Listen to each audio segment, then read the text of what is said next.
두 분 교수님들의 발제를 잘 들었고요. 한 분은 설문조사, 긴 통계 조사를 자세하게 소개해 주셨고, 한 분은 직접 그 세신자 한 분 한 분을 만나서 그분들의 어투와 말투를 그대로 아주 상세하게 소개해 주셔가지고 두 가지 조사와 발표가 서로 보완이 잘 될 것 같은데요. 어떤 경우는 두 가지 발표가 서로 여기서 발표한 것과 세신자가 직접 말하는 것이 매우 유사하고 그 아주 비슷한 점이 많은 것 같기도 하고, 또 어떤 세신자의 목소리로는 통계조사에 잡히지 않았던 그런 목소리도 일부 나왔던 것 같아서 두 가지를 같이 보는 것이 되게 의미 있었던 것 같습니다. 지금 이 시간에는 여러분이 채팅창에 올려주신 질문과 함께 저희들이 조사했던 이 세신자 관련한 내용들을 조금 더 자세하게 좀 풀어보고, 혹은 뭐 정식 발제에서는 하지 못했던 좀 뒷이야기도 함께 좀 나누면서 이야기를 좀 더 풍성하게 했으면 좋겠습니다.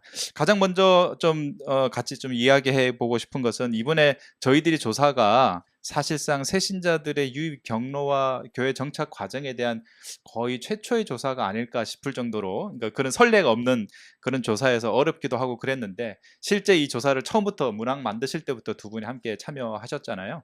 이번 조사 결과를 막상 받아봤을 때 좀 가장 뭐 인상적이거나 혹은 가장 의외였던 그런 결과들이 또 개인적으로 있었다면 좀 어떤 것들이 있었는지 좀 한번 말씀해 주시면 좋을 것 같은데, 정 교수님부터 먼저 말씀해 주시죠. 네. 뭐 앞에서도 말씀을 드렸습니다만 그 조사를 했을 때 특별한 계기 없이라든지 또 그 피전도자의 상황과 상관없이 이렇게 어떤 전도의 메시지를 전하거나 또는 교회 가자고 권유했을 때 이렇게 오게 된 경우들, 또 그다음에 자발적으로 아까 이제 김선일 교수님께서 좀 이렇게 해석도 해주셨지만 자발적으로 오는 이런 경우들이 사실은 어떻게 보면 그 전도자의 어떤 의도라든지 이런 것과는 다소 좀 무관하게 보이는 부분들이 있거든요. 그래서 이런 부분이 사실 처음 보고서를 봤을 때는 좀 당황스럽기도 했던 부분이었습니다. 그러면 우리의 어떤 전도의 노력이라든지 방법이나 전략이 어떻게 유효한가, 이런 것도 해석하기가 조금 어렵더라고요. 여전히 이제 앞으로 좀 더 풀어봐야 될 부분이긴 하겠습니다만, 말씀드렸던 것처럼 이제 출석 목적이나 뭐 이런 것들을 같이 이제 놓고 보게 되면 그래도 이제 유사한 특성들이 나타나기 때문에 그런 것들 중심으로 본다면 상당히 좀 의미 있는 결과들이 되지 않을까 생각이 듭니다. 네, 저는 뭐 인터뷰를 했으니까 그 보면서 제가 마지막에도 말했었지만은 새신자들이 할 말이 많다는 거가 상당히 저는 좀 약간 반성할 점이다 이런 생각을 아주 했어요. 흥미로웠습니다. 새신자들을 우리 교육 대상으로 보지 우리 그들의 이야기를 들어야 한다라는 생각을 잘 못하는 경우가 있거든요. 그래서 그런 것들을 좀 눈여겨봐야 할 것 같다는 생각합니다. 네, 저도 그 아주 새신자들이 자기가 하고 싶은 말이 많았다 이런 얘기를 한 것이 아주 좀 흥미롭게 좀 들었던 기억이 납니다. 그동안 저희 한국 교회에서 보면 이제 새신자 전도하면 주로 이제 전도 방법론과 관련돼서만 많은 이야기들이 있어서, 뭐 사형리니 뭐 이렇게 어떤 전도 방법이 좋으니 전도 이벤트 뭐 이런 얘기들이 주로 많았던 것 같은데요. 오늘 조사 결과를 보면 사뭇 좀 다양한 이야기들이 좀 나오는 것 같아서 좀 저희들한테 어떨 때는 혼란스러운 것 같기도 하고, 좀 어떤 경우에는 좀 다른 통찰을 던져주는 것 같기도 한데요. 제가 알기로 김선일 교수님께서는 지금 대학에서 지금 전도학을 전공하시고 또 지금 현재도 좀 가르치고 계시는 걸로 알고 있는데, 저희들의 어떤 전도 방법론에만 국한된 그동안의 논의와 달리 실제 전도학에서는 최근에 어떤 주로 이슈들이 논의되고 있는지 잠깐 소개해 주시는 것도 좀 도움이 될 것 예. 같은데요. 뭐 전도학의 논의들은 다양하게 또 이루어지고 있는 것 같은데요. 우리가 이번 조사와 연결해서 좀 한번 생각해 볼 지점은 지금 최근에 이제 회심에 대한 연구 이런 것들이 좀 관심이 늘었다는 거예요. 그래서 한 몇 년 전에도 그 유명한 신약학자 하워드 마샬이라는 분이 신약학회에 가서 얘기하기를 21세기 가장 중요한 연구 중에 하나가 회심 연구가 될 것이다 이런 말을 했어요. 그러니까 최근에 사람들이 자기 정체성에 대한 관심이 높아지거든요. 그래서 그런 자기 정체성을 형성하는 데 있어서 신앙이 어떤 의미를 주는가, 이거가 굉장히 중요한 관심사 되었고, 그런 의미에서 우리도 이제 이 새신자 조사지만은 이것도 일종의 회심 조사라고 할 수 있는데, 이런 조사들이 지금 영국, 미국, 그리고 우리의 이번에도 우리 한국교회 탐구센터를 통해서 의미 있는 이런 탐구가 이루어진 것은 현재 나아가는 전도학의 하나의 흐름과도 일맥상통한다라는 생각을 하게 됩니다. 네, 지금 채팅창에 올려주신 질문에 보면 지난 시대의 새신자들의 경우와 이번 조사의 경우가 어떻게 좀 차이가 있는지 비교할 수 있느냐 이런 질문을 주셨는데, 정 교수님 저희가 네. 사전에 논의하기로는 지난 시대에 이런 실증적인 조사는 없었던 걸로 저희가 네. 그랬었죠? 제가 알기로는 뭐 이런 조사가 거의 없기 때문에 비교해서 말하기는 뭐 굉장히 어려울 것 같습니다. 다만 인제 그 이전이 인제 언제의 기준으로 이전이냐에 따라 좀 다르겠지만 잘 아시는 것처럼 인제 한국 교회가 나름 사회에서 신뢰를 인정받고 교회 다니는 것이 좋은 평판의 기준이 됐을 때는 굉장히 다르겠죠. 지금 인제 교회에 대한 신뢰가 굉장히 낮고 교회 다닌 것에 대한 여러 가지 어떤 장벽이나 장애가 있는 상황이기 때문에 상황은 오래전하고 비교하면 많이 달라졌을 것 같고요. 그러나 최근 한 20-30년 사이라고 본다면 뭐 큰 차이가 없다고 생각할 수도 있을 것 같습니다. 네. 이런 조사가 거의 없었다는 것 사실 자체도 저희들이 이번 조사를 준비하면서 중요한 포인트 중에 하나였던 것 같은데요. 한국 교회가 구령의 열정, 전도의 열심을 낸 만큼이나 사실은 이 어떤 회심자들 혹은 새신자들이 어떤 방식으로 어떤 경로를 통해서 교회에 오는지에 대한 조사가 실증적으로 없었다는 것 자체도 사실은 뭔가 좀 밸런스가 안 맞는다. 좀 그런 좀 저희들이 좀 결론을 낼 수도 있을 것 같고요. 한국에서는 조사가 이제 없었는데 제가 이제 영국의 조사가 한 1996년에 있었거든요. 네. 좀 미국은 이제 2010년도 이후에 조사를 했는데 그 영국의 1996년 조사를 하신 분하고 제가 한번 이메일을 나눈 적이 있었는데 그때 그분이 얘기한 결론이 이거더라고요. 그러니까 전도라는 측면에서 볼 때 새신자가 교회에 오게 된 과정을 보면은 일상이 되게 중요했다.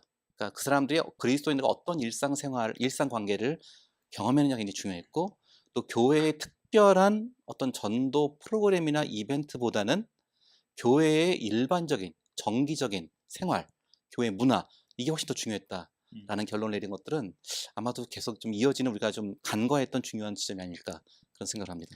그 조사에 대해서 한 가지만 말씀을 드린다면 간혹 인제 우리가 뭐 "최초 아니냐. 거의 없었던 것 같다."는 얘기를 하면 주변에서 그런 거 있었다고 또 얘기하시는 분들이 계세요. 근데 어떤 조사인지 이렇게 보면 그냥 주변에서 소규모로 그 전국적인 규모의 어떤 체계화된 샘플링 된 게 아니라 쪼끔은 좀 주먹구구식으로 이렇게 한 조사들은 부분적으로 있죠. 예를 들면 어떤 클래스에 가서 학생들 대상으로 했다든지 이런 조사들은 있을 수 있지만 이렇게 공표할 만큼 공신력 있는 조사가 없었다는 그런 뜻으로 이해하시면 좋을 것 같습니다. 저도 한 네네. 적이 있었습니다. 그러시군요. 몰랐습니다. 네. 또 한 분께서 이제 라이브 채팅창에 올려주신 질문에 의하면 이번에 그 여러 뭐 연령별 또 성별 여러 특성들이 사실 새신자 안에 좀 보였는데 지역에 따른 혹은 뭐 장소적인 차이에 따른 좀 특성들은 혹시 나온 게 있는지 특히 수도권과 지방의 경우는 새신자가 오는 유입되는 경로가 많이 다를 것 같은데 그것에 대해서 질문해 주신 분이 계셨거든요. 네. 혹시 그런 지역적 차이가 보이는 항목들이 있었는지? 제 기억엔 별로 없었던 것 같고요. 일단 인제 오늘 제가 쭉 정리해서 말씀드렸던 내용들 이외의 것들에 대해서는 물론 제가 인제 세심하게 보지 못해서 놓친 부분들이 있을 수 있지만 대부분은 다 특별한 통계적인 의미가 있고 차이가 있었을 때 다 제시를 해 드렸기 때문에 제가 말씀드리지 않은 부분들은 대부분 차이가 없다고 보셔도 무방할 것 같고요. 저희가 지역에 대해서는 인제 어떤 지역에 속해 있는지를 물어보기는 했어요. 그런데 대부분의 경우에 그런 차이가 뚜렷하지 않았던 것 같고 제 기억엔 아마도 아까 잠깐 말씀드렸던 제사나 뭐 이런 문제가 경상도 쪽에서 쪼끔 많았던 기억은 나지만 그 외 대부분은 큰 차이가 없었던 걸로 기억을 하는데요. 사실은 기독교 개신교계에서 조사를 했을 때 지역에 대해서 저희가 물어보긴 하지만 대체로 큰 변수가 안 되는 경우들이 많이 있는데 특별히 이번 경우에는 말씀드렸던 것처럼 샘플이 500 명이 채 안 되는 샘플이기 때문에 지역으로 이렇게 쪼개다 보면 각각의 인제 지역들의 그 샘플 수가 뭐 30명 이하로 내려가는 경우들이 많이 있거든요. 근데 저희가 30명 이하로 내려가게 되면 그런 차이를 유의미하게 보지 않기 때문에 사실 이번엔 좀 샘플이 작아서 또 뚜렷하게 말하기 어려운 부분들도 있다는 것을 좀 참고해 주시면 좋을 것 같습니다. 네.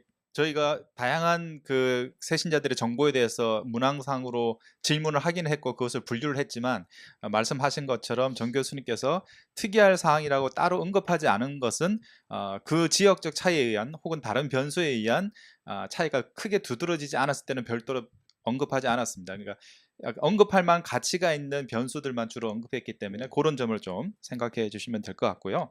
오늘 결과에 의하면 인터뷰에서도 그런 거 나오기도 했고 설문조사 결과에서도 그런 게 나왔지만 가족이나 혹은 가까운 지인 즉 지인에 의한 관계 전도 일상 관계에 의한 전도 비율이 전도자의 경우에 자발적으로 나온 경우 말고 전도자의 경우에는 약 절반이 넘게 나왔거든요.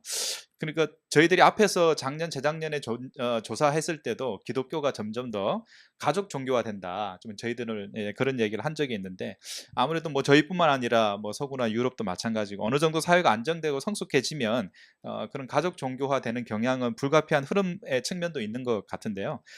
이런 가족이나 지인에 의한 관계 전도가 비율이 굉장히 높은데 여기에 따른 장점과 혹은 좀 주의해야 될 것이 있다면 지인 전도가 많다는 것이 저희가 지향해야 될 바이기도 하지만 또 혹시 거기에 따라서 저희가 또 유념해야 될 부분이 있다면 어떤 것들이 있을지 두 분께서 좀 한 말씀씩 해주시면 좋을 것 같은데요. 예, 전도에 있어서 가족적 요인은 가장 중요한 그 비중을 차지하고 있죠. 뭐 우리나라뿐만 아니라 영국, 미국 쪽에서도 나타났고요. 근데 우리나라가 좀 더 많은 것 같아요. 가족적 요인이 좀 더 높게 나타났고 특히 성인이 된 성인인 사람에게도 부모님의 영향이 꽤 높게 나타났어요. 지금 제가 인터뷰하는 거에서도 그 30대 남성분은 그 어머니가 상당히 그 신앙하는 데 큰 요인이 되었거든요.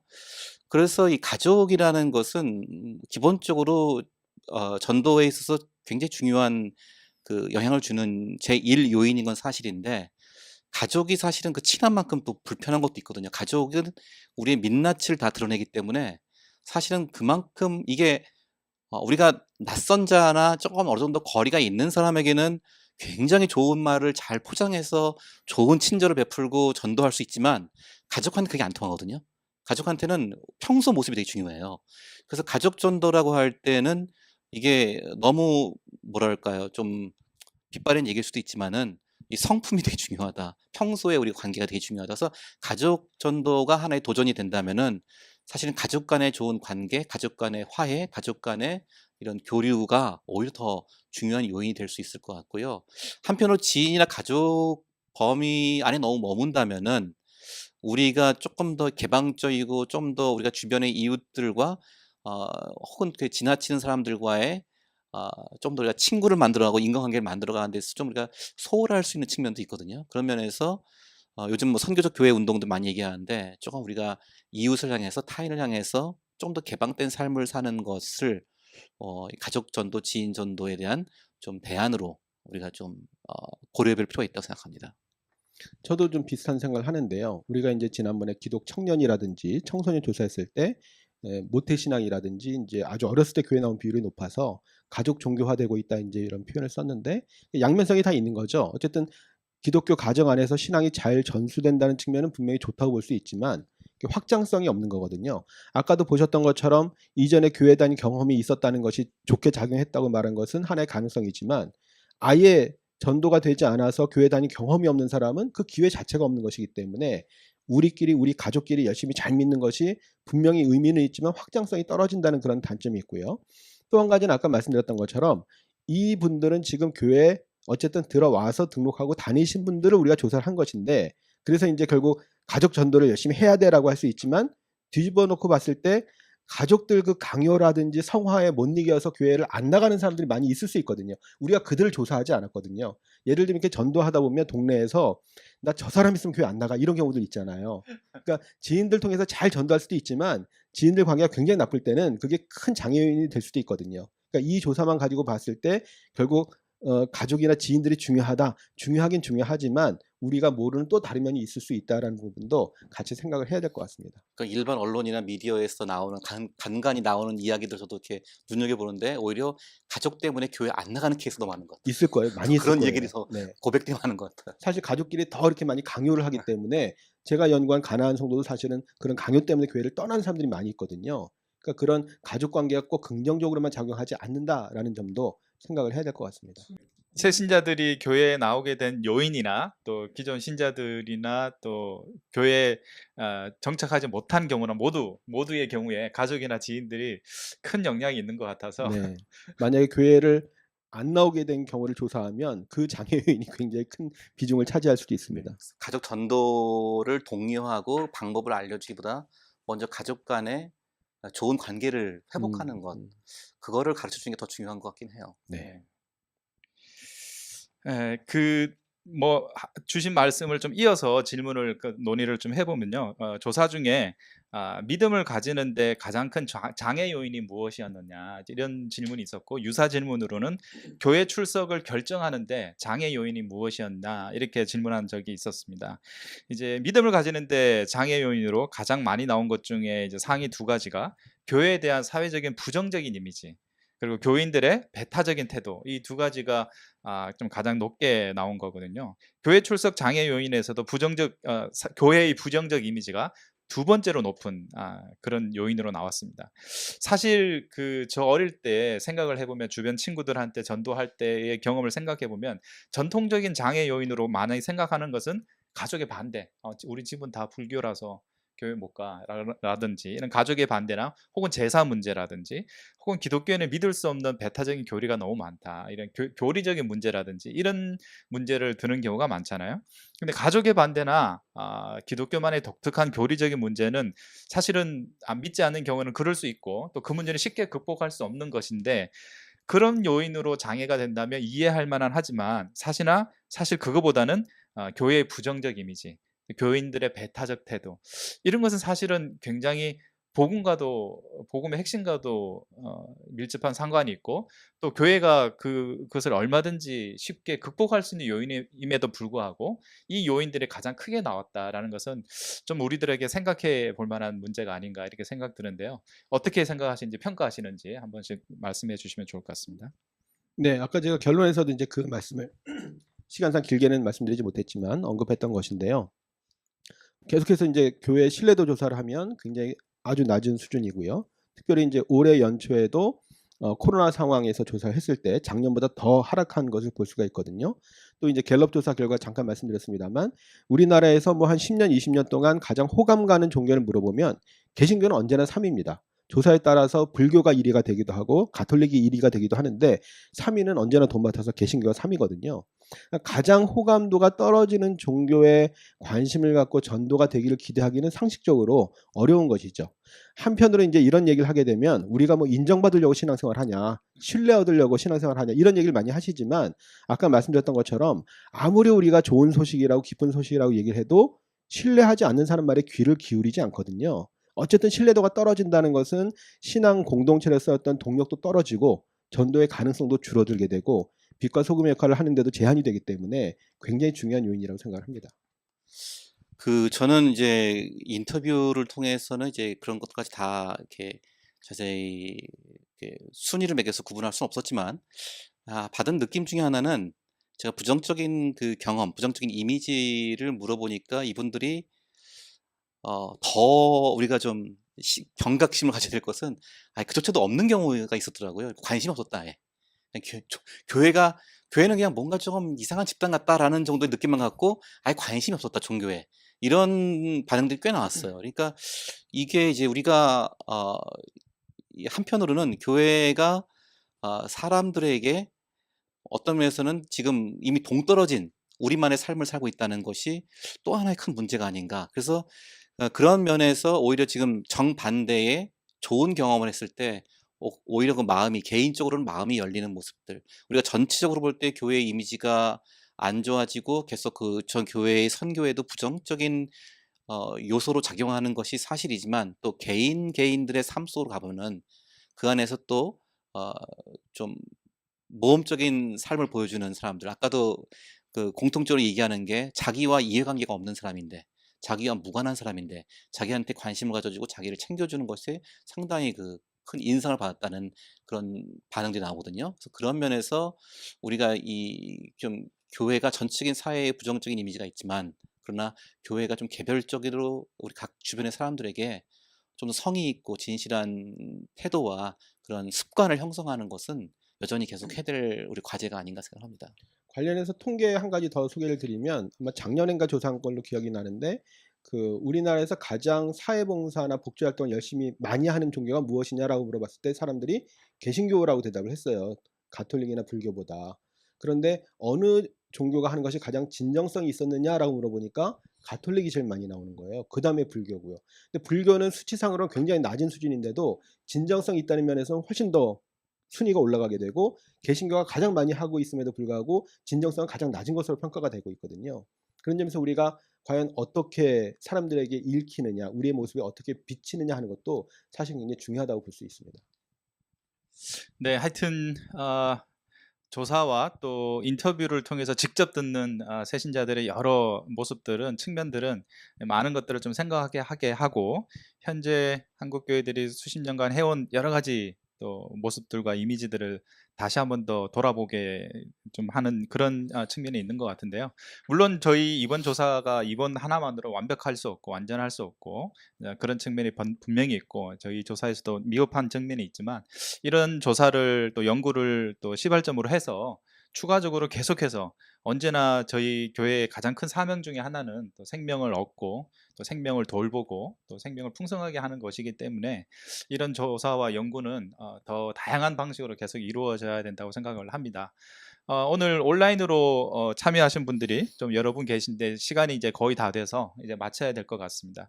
오늘 귀한 발표해 주신 두 분 감사드리고요. 마지막으로 이번 조사 여러 번 말씀하셨지만 다시 한번 더 이번 조사에 혹시 의의나 좀 성격을 다시 한번 더 좀 규정해 주시고 이런 조사가 어떻게 활용되었으면 좋겠는지 또 교회가 앞으로 또 계속해서 올 또 새신자들에게 좀 어떤 모습으로 비춰졌으면 좋겠는지 마지막 마무리 발언 한마디씩 해주시고 좀 저희들 정리하도록 하겠습니다. 예, 저는 전도라는 관점에서 볼 때 우리가 익숙한 방식으로 전도하고자 하는 것, 우리가 중요하다고 생각하는 방식으로 전도하고자 하는 것에 대해서 한번 성찰할 시간을 갖는 게 필요하다고 봅니다. 그런 의미에서 새신자의 어떻게 그들이 교회를 찾게 되었는가를 우리 함께 탐구한 것은 이제 그들의 이야기를 듣고 또한 그들의 과정을 돌아보고 그들이 경로가 어땠는지를 그들의 입장에서 다시 바라보는 것. 이것은 사실 우리가 항상 교회가 견지해야 될 섬김의 리더십이랄까요? 그리고 예수님께서 보여준 성육신적인 그런 사역의 하나의 원리를 우리가 추구할 때도 항상 그 자리에서 그 현장에서 그들의 이야기를 듣고 그들의 관점에서 우리가 사역을 좀 재정립할 필요가 있다. 그래서 이거는 단순히 그냥 새신자 현황에 대한 조사가 아니라 우리 사역에 대한 우리 교회의 사역에 대한 전반적인 재점검을 하는 좀 중요한 계기가 되었으면 좋겠고요. 또 한 가지 여기서 나타났던 것은 우리 이 조사가 전부라고 볼 수는 없지만은 계속 반복되는 것이 그들이 어떠한 사람들을 경험했느냐, 그들이 어떠한 관계를 경험했느냐가 굉장히 중요하다는 거예요. 그래서 아까 우리가 관계 전도가 대세라고 했지만은 조금 조심해야 될 게 지금 우리 정 박사님께서도 좋은 일을 하고도 좋은 선행을 하고도 사회를 섬기는 일 하고도 전도를 목적으로 해서 한 거라고 이미 교회 밖 사람들은 간파하는 지금 그런 간파할 정도로 이미 이렇게 기질이 형성돼 있거든요. 그러니까 우리가 좀 사람 자체에 좀 관심을 갖고 사람과 관계를 좀 중요하게 여기고 그런 좀 좋은 사람이 되는 그런 기독교 문화를 이루는 게 더욱더 궁극적으로는 전도에도 더운 좋은 열매를 맺을 것 같다고 전도학자로서 얘기합니다. 감사합니다. 저도 뭐 평소에 굉장히 중요하게 생각하는 부분인데 이 전도 학자께서 말씀해 주시니까 제가 생각하는 게 틀리지 않았구나 하는 그런 생각도 하게 되고요. 그래서 이제 저도 많이 강조하는 것이 우리가 사람을 너무 전도 대상으로만 여기기 때문에 오로지 우리가 관계를 맺는 것은 전도를 위해서라고 생각하니까 그냥 전도에 대한 어떤 열매가 없으면 바로 그냥 인간관계를 끊어버리는 경우도 많이 있거든요. 우리가 얘기 듣기로 교회에 다니라고 굉장히 뭐 호의를 베풀고 좋은 그 느낌을 많이 주도록 노력을 했는데 뭐 교회를 못 나가게 됐다고 하니까 바로 그냥 안면 바뀌고 뭐 이런 경험들을 많이 듣거든요. 그런 점에서 지금 말씀해 주신 것처럼 관계 자체를 좀 소중하게 생각하고 인간 자체에 대한 관심 갖는 게 중요하지 않는가 싶고요. 제가 이제 전도학자가 아니지만 이렇게 한번 말씀드리고 싶은데 우리가 바로 복음을 제시하고 영접 기도를 해야 복음을 전했다, 전도했다라고 생각을 많이 하고 있지만 저는 훨씬 더 긴 과정이 앞뒤에 있는 것이 아닌가라는 생각을 많이 해요. 그래서 우리가 사람을 만나게 되는 건 그 사람하고 관계를 맺는 건 또는 그런 것들이 이루어질수록 앞에 말씀드렸던 것처럼 교회 신뢰도를 높인다든지 우리가 여러 가지 좋은 진정성 가진 사역을 한다든지 제가 사실 이제 뭐 마을 목회, 마을 공동체 관심을 갖는 것도 전도를 위해서는 아니지만 전도하고 관계가 있다고 생각이 들거든요. 그러니까 이 전도라고 하는 것을 너무 단편적으로 이해하지 말고 좀 더 긴 과정으로 이해하고 또 거기엔 굉장히 다양한 요소들이 같이 작용하고 있다는 걸 좀 이해하고 우리가 전도에 대해서 애를 쓰면 좋겠다는 생각이 듭니다. 그럼에도 불구하고 그들은 하나님에 관한 영적 갈급함을 가지고 있다는 것. 네. 그럼에도 불구하고 네, 드는 네, 것들이 있지 않겠죠. 네, 오늘 긴 시간 함께해 주신 두 분 교수님한테도 감사드리고요. 또 3시부터 지금까지 또 접속해서 함께 해주신 시청자들께도 감사드립니다. 서두에 말씀드렸듯이 저희들 오늘 이렇게 나눈 내용들은 자료집은 보내드린 링크 혹은 링크를 잘 모르시고 주변에 오늘 참여하지 못한 분들한테 소개해 드리고 싶을 때는 한국교회 탐구센터 저희 홈페이지 자료집에 오시면 이 자료집이 PDF 파일로 올라가 있기 때문에 누구든지 무료로 다운로드 받아서 사용하시면 될 것 같고요. 오늘 이렇게 발표한 발표 영상은 편집 과정을 거쳐서 약 한 일주일 후에 저희들 한국교회 탐구센터 유튜브 채널을 통해서 또 무료로 오픈될 예정이니까 오늘 듣고 살짝 놓치셨던 분들은 다시 한 번 더 들으셔도 되고 이 내용이 필요하다고 생각되시는 주요의 분들한테 나중에 유튜브에 링크가 올라오면 그것을 소개해 주셔도 좋겠습니다. 유튜브에 이 영상이 올라왔는지 올라오지 않았는지 어떻게 알 수 있을까요? 네, 유튜브를 잘 사용하시는 분들은 아시겠지만 유튜브의 한국교회 탐구센터 채널을 구독과 알림을 누르시면 새 영상이 오를 때마다 놓치지 않고 보실 수 있으니까 이제 그렇게 참고해 주시면 좋을 것 같습니다. 뿐만 아니라 오늘 자료집 그리고 영상뿐만 아니라 이미 관심을 가지신 분들은 눈치를 채셨을 텐데 저희 한국교회 탐구센터에서는 교회 탐구 포럼이 끝나면 항상 이 포럼 내용들을 정리를 해서 책으로 출판을 합니다. 오늘 발표한 내용도 역시 정리가 되어서 내년 초쯤 출간될 예정인데요. 더 상세한 해설과 깊이 있는 내용을 원하시면 그때 출간되는 책을 함께 좀 관심 갖고 살펴보시는 것도 도움이 되리라 이렇게 생각합니다. 오늘 질문 올려주신 분들 중에 추후에라도 여기 내용에 대해서 더 궁금한 사항이 있어서 교수님들께 연락하고 싶을 때 어떻게 하면 좋겠는가 그렇게 올리신 분들이 있거든요. 이제 그분들은 이제 두 분 교수님의 학교 홈페이지 가면 아마 이메일이 공개되어 있을 텐데 이메일로 질문을 주시면 답변을 주실 거죠? 예, 그렇게 하겠습니다.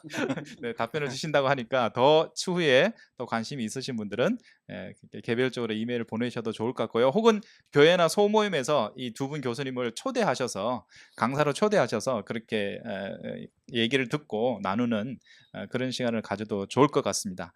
네, 교회를 선택한 사람들 제11차 교회 탐구 포럼 긴 시간 함께 해주셔서 감사드리고 오늘 포럼은 이것으로 모든 순서를 마치도록 하겠습니다. 같이 한번 인사 드리실까요? 감사합니다. 감사합니다.